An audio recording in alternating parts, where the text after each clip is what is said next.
So this is the next lecture of the series, and first of all, thanks for the ultimate support that you are giving us day by day.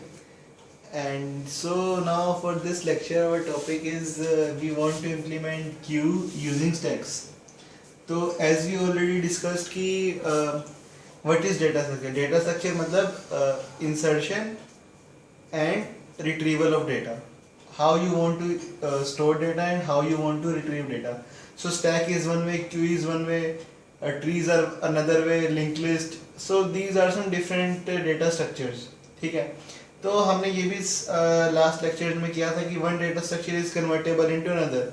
Array can be converted into stack, array can be converted into queues. क्योंकि last lectures में हमने implementation of stack and queues using array की थी, तब हम करेंगे implementation of queue using stack. Next lecture में पढ़ेंगे implementation of stack using queue. तो इस स्टेटमेंट का मतलब क्या है कि मुझे क्यू बनानी है, राइट? मुझे क्यू बनानी है. क्यू के क्या फीचर्स होते हैं कि एक फ्रंट होता है, एक रियर होता है. कि मैं पहला एलिमेंट ए ऐड करूंगा, फिर बी ऐड करूंगा, सी ऐड करूंगा. तो रियर इधर है, फ्रंट इधर है. मतलब एक मुझे ऐसा डेटा स्ट्रक्चर बनाना है कि जिसके फ्रंट से डिलीशन हो और रियर में ऐड हो. ठीक है, तो मुझे ऐसा डेटा स्ट्रक्चर बनाना है with the help of stacks. ठीक है, स्टैक की क्या प्रॉपर्टी होती है कि एक टॉप एलिमेंट होगा जहां पे हमेशा इंसर्शन होगा. ठीक है, खाली एक ही पॉइंटर होगा, यहाँ पे दो पॉइंटर होते हैं. ठीक, तो स्टैक की ये प्रॉपर्टी होती है. लेट्स से Q1. तो मुझे इस टैग को मैनिपुलेट करके क्यू बनाना है. ये मेरी प्रॉब्लम स्टेटमेंट है. ठीक है, तो मैंने क्या किया, इसको रब कर देते हैं. तो मैंने क्या किया कि let's start with push and pop. ठीक है, I want to basically creating queue means मुझे एक ऐसा डेटा स्ट्रक्चर बनाना है कि जिसमें मैं पुश कर पाऊँ और पॉप कर पाऊँ. ठीक है, तो कैसे कर पाऊँ, मतलब सबसे पहले मैं ए पुश कर दूँ. मैंने ए पुश किया. ठीक है, स्टैक में भी मैंने ए पुश कर दिया. ठीक है, फिर मैंने बी पुश किया, स्टैक में भी मैंने बी पुश कर दिया. फिर मैंने सी पुश किया, स्टैक में भी मैंने सी पुश कर दिया. तो अब मैं बोल रहा हूं this is my rear by the way. ठीक है, और दिस इज माय टॉप. तो अब मैं बोल रहा हूं ये रियर फ्रंट टॉप. प्लीज जिसने प्रीवियस वीडियोस नहीं सुनी है तो फर्स्ट यू विल लिसन दोस. तो अब मैं बोल रहा हूं कि मुझे एलिमेंट डिलीट करना है. तो ये मेरा स्टैक है. ठीक है, ये मुझे बनाना है और ये मेरा एग्जिस्टिंग है. ठीक है, तो अब मैं बोलूंगा कि मुझे एलिमेंट डिलीट करना है. डिलीट करेगा तो स्टैक क्यू बोलेगा मुझे ए डिलीट करना है, राइट? क्यू का मतलब ये होता है कि जो पहले आएगा वो पहले डिलीट होगा. पर ये स्टैक क्या बोलेगी, मैं तो सी रिट्रीव कर सकता हूं. जब मैं स्टैक को बोलूंगा कि डिलीट कर एलिमेंट, तो ये टॉप वाला एलिमेंट मुझे दे देगा. मुझे चाहिए ए था पर ये मुझे सी दे रहा है. तो मतलब एक स्टैक से मैं क्यू इंप्लीमेंट नहीं कर पाऊंगा. ठीक है, तो इसका मतलब मुझे मल्टीपल स्टैक चाहिएगी एक क्यू को इंप्लीमेंट करने के लिए. पुश ऑपरेशन में कोई दिक्कत नहीं है. यहाँ पे मैं पुश करता रहा, यहाँ भी पुश होते रहे. पर जब मैं पॉप कर रहा हूँ, ये बोल रहा है मुझे चाहिए ए, हमें ये बनाना है क्यू, और हम यूज कर रहे हैं स्टैक का. ऐड करते टाइम कोई दिक्कत नहीं. ए ऐड किया, ए ऐड किया, बी ऐड किया, बी ऐड किया, सी किया, फिर सी किया. जब मैं बोल रहा हूँ डिलीट, तो मुझे आइडियली ए चाहिए, पर इस डेटा स्ट्रक्चर को यूज करने से मुझे सी मिल रहा है. तो मतलब एक स्टैक से मैं क्यू नहीं बना सकता. ऑब्वियसली यस, तुम नहीं बना सकते. तो मैं मल्टीपल स्टैक करके क्यू बनाने की ट्राई करूंगा. ठीक है, तो सेम प्रॉब्लम है. अब मैंने क्या किया, this is my stack 1, this is my stack 2. मैंने दो स्टैक ले ली. ठीक है, तो अब मैं क्या करूंगा कि मुझे अब डिलीट करवाना है ए सबसे लास्ट एलिमेंट है. ठीक है, तो मैं क्या करूंगा कि अगर स्टैक 2 एम्प्टी है, this is let's say stack 2, this is stack 1. अगर स्टैक 2 एम्प्टी है और स्टैक 1 के अंदर एलिमेंट है, तो मैं क्या करूंगा कि सारे एलिमेंट डिलीट कर दूं. मतलब ये डिलीट करूंगा सी, इसमें पुश करूंगा, फिर बी डिलीट किया मैंने, मतलब मैंने सी डिलीट कर दिया. फिर मैंने बी इससे पॉप किया, इसके अंदर पुश कर दिया. फिर ए यहां से पॉप किया, इसके अंदर पुश कर दिया, ठीक है। अब मैं स्टैक 2 से बोलूंगा ए डिलीट कर दो, तो स्टैक 2 मुझे ए डिलीट करने को बोल देगा, ठीक है, राइट। तो अब मेरा फाइनली डेटा स्ट्रक्चर ये बन गया, ठीक है। पहले इसके अंदर मैंने 3 एलिमेंट्स थे, अब मेरे पास डिलीशन ऑपरेशन आया था ए को डिलीट करना, तो मैंने क्या किया, मैंने यहाँ से सारे एलिमेंट निकाले और इस स्टैक के अंदर डाल दिए। तो अब इससे बोलूंगा ए डिलीट करना है, तो ये मुझे ए दे देगा, ठीक है। अब मेरा टॉप इधर आ गया, टॉप 2 लेट से 2 स्टैक है तो 2 टॉप हो गए। अब मैं बोलूंगा ये फ्रंट पे आ गया। अब मैं बोलूंगा मुझे बी डिलीट करना है, बी डिलीट करना है, ये क्यों बोलेगा कि अगला एलिमेंट डिलीट करो, तो अगला एलिमेंट क्या है बी, तो फिर मैं इस स्टैक की स्टेट ये बच गई, टॉप 2 इधर पॉइंट करा तो मैं बी आसानी से डिलीट कर सकता हूँ, ठीक है। पुश ऑपरेशन में तो कोई दिक्कत थी नहीं कभी, ठीक है। तो अब हमारा फाइनली ये 2 डेटा स्ट्रक्चर ऐसे बन गए। इसके अंदर पड़ा है मेरा सी, ए और बी डिलीट हो चुके हैं, और यहाँ से भी ए और बी डिलीट हो चुके हैं। फाइनली ये डेटा स्ट्रक्चर आ गया, ठीक है। ये फ्रंट और रियर सेम पॉइंट कर रहे हैं, ठीक है। अब let's say I want to add another element, ठीक। अब मैं डी ऐड करूंगा, रियर को मैंने आगे बढ़ा दिया। अब मैंने डी ऐड किया तो मेरे पास 2 ऑप्शन है, या तो मैं स्टैक 1 में डी ऐड करूं या स्टैक 2 में डी ऐड करूं, ठीक है। लेट से तुमने स्टैक 2 में डी ऐड कर दिया, ठीक है। तो इससे क्या प्रॉब्लम आएगी, अगर अब तुम्हें फिर से डिलीट करना है, ये बोलेगा मुझे सी चाहिए, पर यहाँ से तो तुम फिर से सारे एलिमेंट इसमें डलवाओगे। रादर देन अगर तुमने यहाँ ना किया होता, अगर यहाँ लेट से डी पहले तुमने कर दिया, तो तुम्हें यहाँ पे सी चाहिए, फिर यहाँ से सारे पॉप करा के इधर डालोगे, ठीक है ना। तो इसका कोई फायदा नहीं है, तो डी हमेशा तुम इधर ही डलोगे। इसमें डलाओगे, ये बोलेगा सी मुझे चाहिए, सी चाहिए, तो इसको पॉप कर दो। मतलब अगर स्टैक 2 में एलिमेंट है तो सीधा स्टैक 2 से ही पॉप कर दो, अगर नहीं है तो स्टैक 1 के सारे पुश करो और इसके अंदर डलवा दो। सो दिस इज द लॉजिक, ठीक है। तो मुझे एनक्यू और डीक्यू ऑपरेशन करने थे स्टैक के अंदर। मैंने क्या किया, एनक्यू ऑपरेशन करने के लिए सिंपल S1 में पुश कराया। जब मेरे को डीक्यू करने थे तो मुझे कुछ दिक्कत हुई, ये बोला, फिर से समझते हैं, ये बोला, ये लेट से 4 एलिमेंट की क्यू है, ये बोला कि मुझे डिलीट करना है ए। इस स्टैक के अंदर लेट से 4 एलिमेंट थे इस स्टैक के अंदर, ठीक है।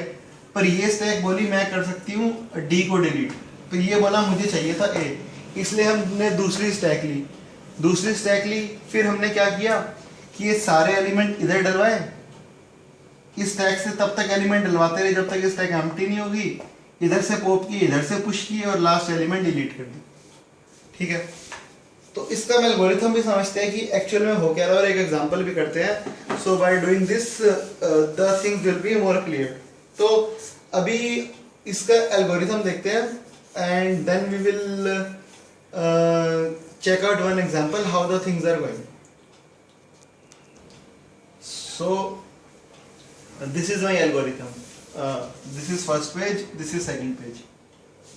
तो हमने हमारी प्रॉब्लम क्या थी कि हमें एक बनानी है क्यू यूजिंग स्टैक। पुश करने में देखा, मतलब क्यू की बात करूंगा तो मैं एन क्यू वर्ड करूंगा, स्टैक की बात करूंगा तो मैं पुश पॉप यूज करूंगा, ठीक है। क्यू में मुझे एन क्यू करना था, स्टैक में मैंने पुश कर दिया, पुश मैंने S1 में किया था, राइट। क्यू में मुझे डी क्यू करना था, S1 से जब निकालने लगा एलिमेंट तो S1 बोला मैं तो यार C दे सकता हूँ, पर Q1 बोला, राइट। मैंने 3 एलिमेंट ऐड किए क्यू के अंदर, ये मैंने स्टैक के अंदर 3 एलिमेंट ऐड किए A B C, this is stack 1। ये बोला कि मुझे चाहिए A, पर स्टैक बोला मैं तुम्हें दे सकता हूँ C। तो इसके लिए हमने दूसरी स्टैक ली। हमने ऐसा रियलाइज किया कि एक स्टैक से ऑपरेशन परफॉर्म हो, एक स्टैक से तो हो ही नहीं सकता यार, क्योंकि these two are different data structures, ठीक है। तो इसके लिए हमने एलिमेंट किया। तो सबसे पहले हमारा है पुश ऑपरेशन, ठीक है। EQ stands for NQ। S1 stack, मैंने S1 का रेफरेंस यहाँ पास किया। So this is just an algorithm, you have to write a proper code of this, ये तुम्हें राइट करना है। ये मैंने सिर्फ एल्गोरिथम दिया है, मैंने बोला S1 के अंदर पुश कर दो।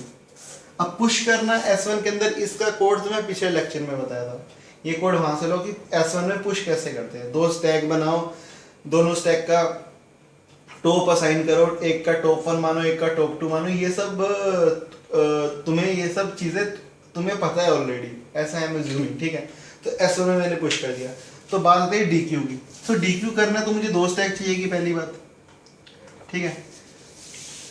अगर S2 एम्प्टी नहीं है, ठीक है, ये DQ फंक्शन है, DQ, ठीक है। DQ स्टैक के अंदर यहाँ पे पॉप पुश पॉप, ठीक है। अगर DQ करना है तो तुमने रेफरेंस दोनों स्टैक का पास किया, S1 और S2, क्योंकि तुम्हें S1 का टॉप भी S1 पास किया, मतलब S1 का तुमने टॉप पास कर दिया, ठीक है। S1 S2 पास करने का मतलब ये है, ये समझो कि तुमने स्टैक पास की तो मतलब स्टैक का तुम टॉप ही पास करोगे। लिंक लिस्ट पास की, इसका मतलब था लिंक लिस्ट का रेफरेंस पास कर दिया। स्टैक पास की तो मतलब स्टैक का टॉप पास कर दिया, ये वाला टॉप, ठीक है। लेट्स से दिस इज टॉप। स्टैक का टॉप पास करने का ही ये स्टैक पास करने का मतलब टॉप पास कर दिया, ठीक है। फिर क्या किया तुमने, अगर हमने बोला था अगर स्टैक टू एम्प्टी नहीं है तो डायरेक्टली यहां से पॉप करते रहो, ठीक है। ये कंडीशन छोड़ो, पहले चेक करते हैं S2 एम्प्टी है, S1 भी एम्प्टी है, तो मतलब Q एम्प्टी है, रिटर्न, खत्म, एग्जिट कर जाओ प्रोग्राम। अगर दोनों स्टैक एम्प्टी है तो फिर तो तुम कहाँ पुश करोगे, कहाँ पॉप करोगे, मतलब एक भी एलिमेंट है नहीं तो पॉप कैसे करोगे, इसका मतलब तो ये, इस कंडीशन का मतलब। अगर S2 एम्प्टी है और S1 एम्प्टी नहीं है, राइट, मतलब S2 एम्प्टी है, S1 के अंदर एलिमेंट है और तुम पॉप करना चाहते हो, मतलब तुम्हें चाहिए A पर ये दे रही है C। तो हमने क्या किया, S1 से पॉप करते जाओ, कब तक पॉप करते जाओ, जब तक S1 एम्प्टी नहीं हो जाती। S1 इज नॉट एम्प्टी, ये फंक्शन तुम खुद लिख सकते हो, ठीक है। कब तक, जब तक टॉप 0 नहीं हो जाता, ठीक है। यहाँ पे टॉप की वैल्यू होगी 3 और 2, फिर एक डिक्रीमेंट होगा टॉप 1, मतलब ये सब कंडीशन तुमने स्टैक क्यू की पिछला लेक्चर पढ़ा होगा, तो ये तो कंडीशंस तुम्हें पता है, ठीक है। S1 इज नॉट एम्प्टी, एक अलग से फंक्शन होगा जो तुमने बनाना पड़ेगा। ये सब मैं जस्ट एक एल्गोरिथम दे रहा हूँ, मैं प्रोग्राम तुम्हें नहीं बता रहा। जब तक S1 एम्प्टी नहीं है तब तक क्या करो, S1 से पॉप करो, ये फंक्शन तुम्हें फिर से लिखना पड़ेगा, इसको X एलिमेंट के अंदर डालो। X एलिमेंट मैंने इनिशियलाइज नहीं किया, again I am telling you, I am just giving you an algorithm, ठीक है। तो X एलिमेंट और इसको पुश करा दो S2 के अंदर, मतलब इस इतने पार्ट का मतलब क्या है कि मैंने S1 से पॉप कराते रहना है। कब तक कराते रहना है, जब तक यहां से पॉप कराए यहां डाला, यहां कराए यहां डाला, यहां कराए यहां डाला, ठीक है। ऐसे पॉप कराते रहना है, ठीक है। और उसके बाद जब ये सारा हो जाए, फाइनली मैंने रिटर्न कर देना पॉप फ्रॉम S2, मतलब मैंने ये रिटर्न कर दिया, ये इसको भी यही चाहिए था, ठीक है। तो दिस लॉजिक, सो मैंने क्या किया, मैंने A यहां डलवा दिया, ठीक है। A मैंने पॉप करा दिया। अब मेरी स्टैक की स्टेट ये है, C B यहां से निकल गया और ये ऐसे आ गए, A यहाँ पे, फाइनली ये भी निकल गया। अब तुम कहते हो तुम्हें पुश कराना है, पुश हमेशा X क्या है, X जो एलिमेंट जो तुम्हें पुश कराना है, ये तुम फंक्शन के आर्गुमेंट में पास करोगे, ठीक है। तो अब लेट्स से मैंने D ऐड करा दिया, D यहाँ पे ऐड होगा, ठीक। तो अब D हमेशा मैं S1 में कराऊंगा, S2 में क्यों नहीं कराऊंगा, क्योंकि यार BC एलिमेंट यहाँ पे डिलीट करना है, BC मुझे यहाँ से मिल रहा है, तो मैं यहाँ क्यों पॉप कराऊं, यहाँ पुश क्यों कराऊं, इसलिए मैंने यहाँ पे पुश कराया, ठीक है। अब उसके बाद तुम्हें डिलीट कराना है, यहाँ पे डिलीट क्या होगा, B, यहाँ पे डिलीट भी होगा और यहाँ से भी डिलीट करा दो। तो ये फंक्शन के लॉजिक में कैसे चलेगा, इसने चेक किया DQ S1 S2, लेट से यहाँ भी पढ़ा है S1 S2, अगर S2 एम्प्टी है, नहीं एम्प्टी, ये पूरा इफ लूप खत्म होगा, सीधा इसने पॉप फ्रॉम S2 रिटर्न कर दिया, ठीक है। तो मतलब B है मेरा सीधा रिजल्ट। अगर यार सिंपल सी बात है, अगर S2 एम्प्टी है, S2 एम्प्टी है, S1 एम्प्टी नहीं है, मतलब जो भी मैंने पिछला लॉजिक बताया, तो सारे एलिमेंट यहाँ से निकालो, यहाँ डाल दो, एंड में पॉप फ्रॉम S2 रिटर्न कर दो। अगर S2 एम्प्टी है, S2 एम्प्टी नहीं है, तो सीधा ये वाला कोड एग्जीक्यूट कर दो, ठीक है। तो पॉप, ये वाले पॉप फंक्शन, पुश फंक्शन, ये तुम्हें सारे खुद लिखने पड़ेंगे, and it is damn easy, ठीक है। सो ये बात होगी एल्गोरिथम की। अब एक लास्ट ईयर 2015 में गेट क्वेश्चन आया था रिगार्डिंग इट, तो हम अब समझते हैं फाइनली ऑपरेशन कैसे होते हैं, ठीक है। So let's take an example of this. So let us consider following operation, ठीक है। तो पहला मैं बोल रहा हूँ तुम्हें 8 NQ करने हैं, मतलब ये तुम्हारी कंडीशन है, तुम्हें 8 NQ करने हैं इन द 2 स्टैक। तो तुम कैसे करोगे? 8 NQ is equal to 8 push in stack 1, right. ठीक, ये तुम्हारी एक क्यू है, ये 2 स्टैक है, स्टैक 1 स्टैक 2, ठीक। अब उसके बाद तुम्हें लिखना है let's say if you want to do 6 DQ करना, तो तुम्हें क्या करना पड़ेगा? तुम्हें करना पड़ेगा 8 के 8 एलिमेंट, 8 पॉप फ्रॉम S1, ये स्टार्टिंग ऑपरेशन है, ठीक है। 8 push in S2 plus 6 pop from S2, मतलब सारे के सारे एलिमेंट तुमने S1 से निकाले, S2 में पुश कराए, एंड में 6 पॉप S2 से कर लिए, ठीक है। अब बोलो मैं 6 NQ डालने हैं, तो again 6 push in S1, right. अब मैं बोलूंगा, तो फाइनली क्या हुआ कि तुम्हारे स्टैक 1 के अंदर 6 एलिमेंट पड़े हैं, 6 एलिमेंट, और स्टैक 2 के अंदर तुमने यहाँ 8 के 8 स्टैक 2 में 6 पॉप करा लिए, मतलब यहाँ पे 2 एलिमेंट पड़े, ठीक है। ये तीनों स्टेप लाइन बाय लाइन हो रहे हैं। अब मैं बोलूं कि 7 DQ कराने, तो तुम क्या करोगे? सबसे पहले 2 पॉप करोगे S2 से, ठीक, यहां से 2 एलिमेंट पॉप करे, तुम्हें 5 और पॉप करने। 5 पॉप कराने के लिए S2 खाली हो जाएगी, फिर 6 के 6 एलिमेंट पॉप किए S1 से, 6 पुश किए S2 पे,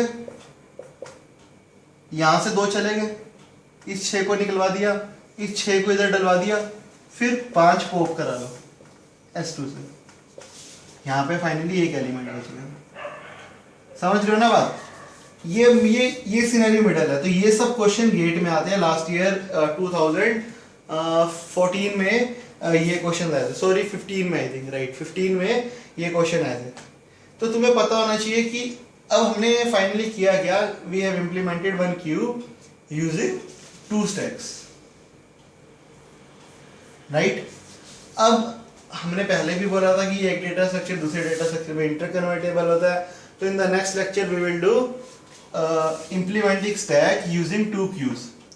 So again, thanks for the extreme support. Please subscribe our channel, please share with your friends, and if you want कि हम आपके कॉलेज में कोई सेमिनार प्रेजेंट करें, तो you can contact us on our channel and on our Gmail ID.